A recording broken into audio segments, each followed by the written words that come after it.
dahilan dapat tayo sa Diyos.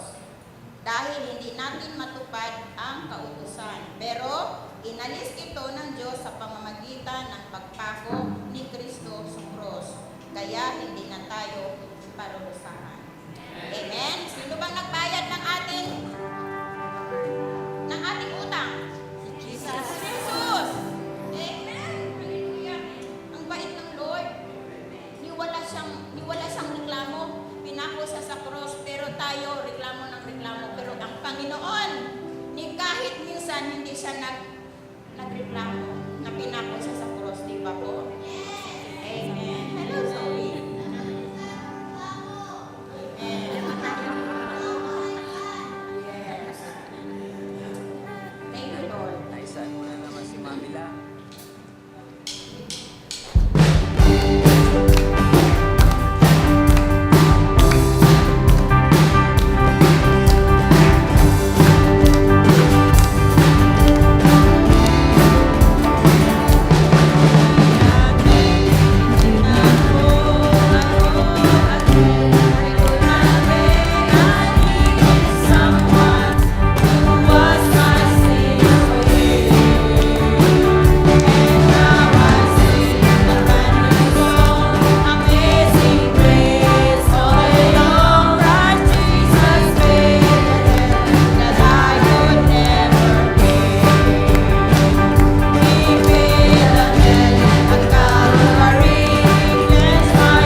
Salamat, Lord, at pinako mo, Panginoon, dahil sa inyong bugtong na anak, ipinako sa cross, Panginoon, upang malaya kami, Panginoon, sa aming kasalanan, Lord God. Salamat, Lord, napakabuti mo, Panginoon, sa bawat isa.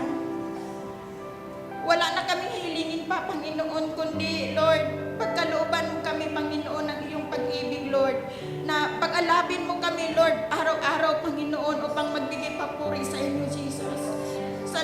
Salamat sa inyo, Panginoon. Ngayong umagang ito, kayo, Panginoon, ang maghari, ang naririto at aming mararamdaman, Panginoon, kung saan, Panginoon, kami ay magbibigay ng papuri sa iyo, Panginoon. Bakit, Lord? Kasi kayo po ay dakila, Panginoon. Maraming salamat, Panginoon. Kayo, Panginoon, ang manguna sa aming gawain na